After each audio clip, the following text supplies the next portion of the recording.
Hot News, deretan informasi terpopuler di situs cnbcindonesia.com yang menjadi sorotan pasar. Kita langsung saja ke informasi yang pertama. Emas digadang-gadang menjadi pertanda buruk bagi perekonomian Amerika Serikat. Hal ini didasari oleh sifatnya yang berlawanan dengan dolar Amerika Serikat. Mengutip Financial Times, terjadi lonjakan impor emas Amerika Serikat yang sangat besar karena para pedagang juga berusaha untuk mengantisipasi potensi tarif. Meskipun motivasinya adalah menghindari tarif, dampak ekonomi dari pergerakan emas dan barang-barang lainnya sangat berbeda. Pasalnya, emas cenderung tidak aktif dan tidak diolah kembali di berangkas. Hal ini pada akhirnya berdampak pada pelebaran defisit perdagangan AS. Ekonom di Goldman Sachs, David Merrickle, mencatat sebagian besar pelebaran defisit perdagangan sejak November mencerminkan impor emas yang lebih tinggi yang dikecualikan dari PDB karena tidak dikonsumsi atau digunakan dalam produksi. Rincian laporan neraca perdagangan memang menunjukkan impor emas yang tinggi berkontribusi terhadap sebagian besar peningkatan impor pada bulan Januari. Arus emas yang masuk ke negeri Paman Sam dibuktikan oleh data perdagangan AS dengan Swiss yang merupakan pusat penyulingan dan transit emas batangan terbesar di dunia. Tercatat defisit perdagangan AS dengan Swiss meledak menjadi 22 miliar dolar AS atau setara 361 triliun rupiah pada bulan Januari. Hampir sebesar defisit perdagangan Amerika Serikat dan China.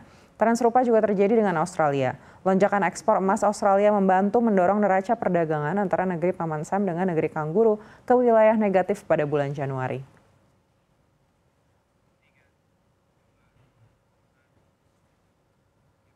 Kita beralih ke informasi lainnya, masih terkait dengan dampak kebijakan Trump. Kali ini ke sektor teknologi, deretan raksasa teknologi terpaksa harus menelan pil pahit termasuk Nvidia. Kondisi ini tercermin dari kinerja Nasdaq yang mencatat penurunan paling signifikan sejak 2022 pada awal pekan ini.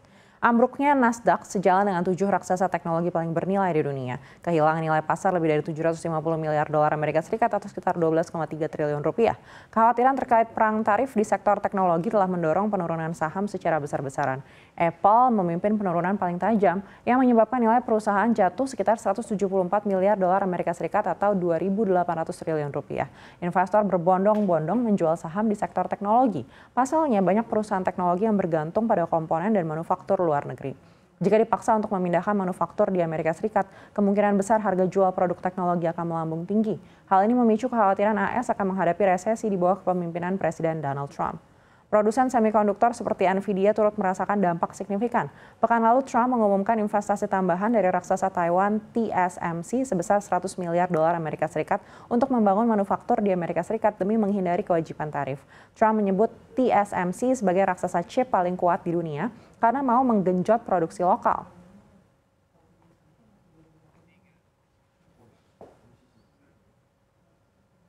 Kita beralih ke informasi lainnya.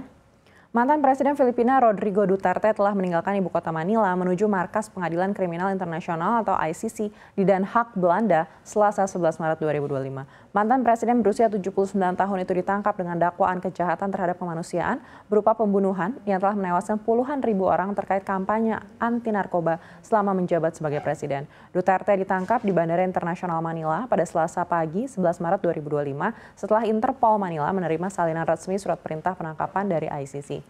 Wakil Presiden sekaligus putri Duterte, Sara Duterte, menyebut ayahnya dibawa secara paksa ke Den Haag. ICC menuding Duterte bertanggung jawab atas 43 kasus pembunuhan dalam operasi anti narkoba di negara itu. Dokumen yang diperoleh Reuters menunjukkan bahwa puluhan kasus pembunuhan itu terjadi selama 2011 hingga 2019.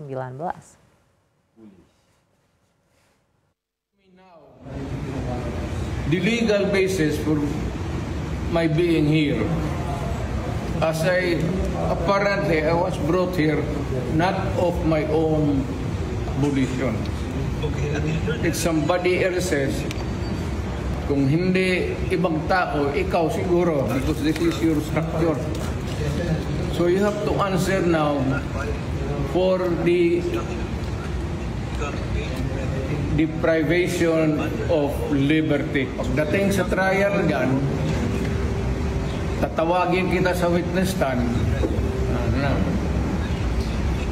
Sabihin ko, you're the person who arrested me.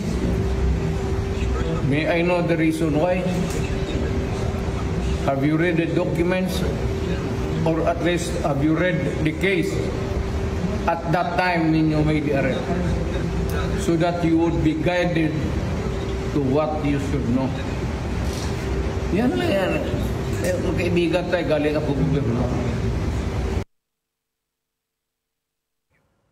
Kita beralih ke informasi lainnya, beberapa waktu belakangan ini para pengusaha Indonesia mengeluhkan tindakan kelompok organisasi masyarakat alias ormas yang dinilai mengganggu kelancaran usaha, bahkan sampai memalak dan minta jatah proyek. Keluhan ini pun akhirnya mendapatkan respon dari Menteri Ketenagakerjaan Yasir Ly.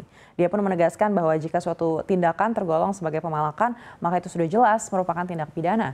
Tak hanya itu, Yasir Ly menegaskan bahwa jika terbukti terjadi pemalakan, maka tindakan tersebut sudah jelas merupakan pelanggaran hukum. Kemudian ketika ditanya apakah dari Kemenaker akan ada tindakan tegas dan atau upaya pembukaan lapangan kerja untuk mengurangi keresahan yang terjadi, dia pun menilai itu akan menjadi solusi yang menarik dan akan menjadi pekerjaan rumah bagi Kemenaker ke depannya. Lebih lanjut soal apakah pemerintah akan membuka lapangan kerja khusus bagi ormas agar tidak terus meresahkan, Yasir Ly menyebut penciptaan lapangan kerja tidak hanya untuk ormas, melainkan untuk semua pencari kerja di Indonesia. Yasir Ly memastikan pemerintah akan hadir untuk mengatasi persoalan ketenagakerjaan Indonesia, khususnya penciptaan lapangan kerja yang lebih baik untuk mengurangi motivasi di balik aksi-aksi pemalakan tersebut.